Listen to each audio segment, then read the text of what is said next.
Hi, so we've been in the office chatting about this a lot recently, and it's got to do with engagement pods. So I think we all know about engagement pods, and if you don't, a little bit of brief background about it. It's when you have a group of people that get together on, say, a different platform. So if we're talking about LinkedIn, for example, and you want to increase your engagement, people create these pods that kind of help like-minded people be together that are interested in helping each other out to kind of like or comment on your post when you post it up on LinkedIn to give it that traction.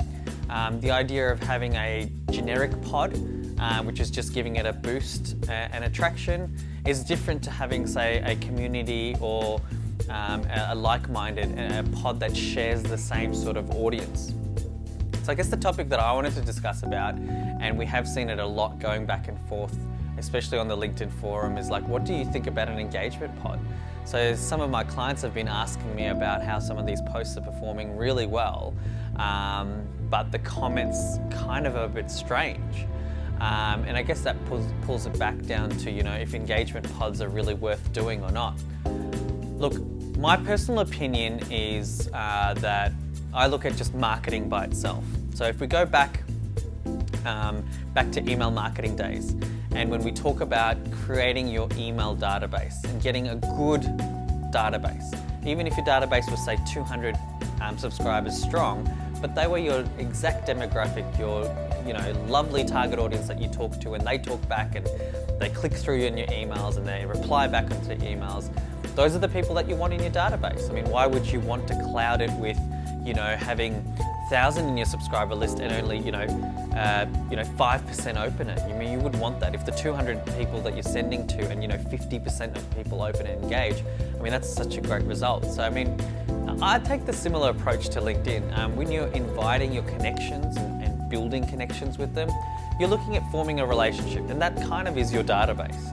If you've got a whole bunch of people there that you just connected and you don't have anything in common, or they're not really your target audience, so you can't give them value when you're posting content, I mean, you've got to really question why you're kind of building the database that way. In the same way, though, that you put up a post, now you're saying, okay, well, I need to get traction to get in front of those people. Well, if you had a really good connection database to start with, you wouldn't really need to worry about getting engagement pods. You could already have that great conversation.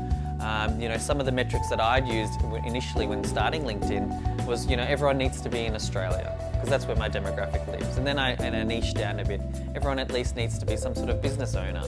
Then it was also elaborating to, they need to be in the marketing or not-for-profit sector.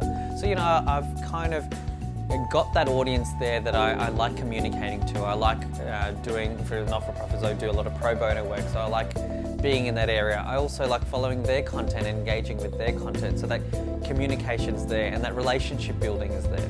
So I guess it also matters a lot to do with what your purpose is on being on LinkedIn. So mine is very much a service-based business. I do a lot of consultancy, I do a lot of implementation if they need it, but it's really, a service-based business, and it's kind of one-to-one, and it's not really a one-to-many. I'm not selling, say, an online course or a product that I just want it to go mass market. So for some people that do that and are using the LinkedIn platform, engagement pods are fantastic because it kind of helps boost that post's engagement to try and appear at the top of other people's feeds that are in your database, just by more people liking and more people commenting.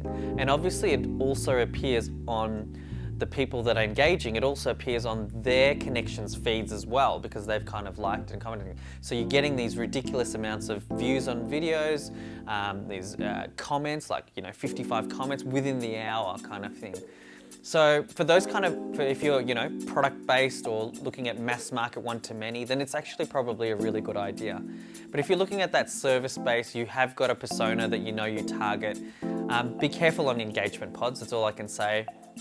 If you really want to take part of it, try and take part of one that has a like audience that they're targeting. And the same as you would collaborate on an email database, you can collaborate to share people's database. Even if you were holding an event, you would collaborate with sort of like-minded people that would turn up. I'd say to do the same. So that's my opinion on engagement pods. Let me know your thoughts, and I'll talk to you soon.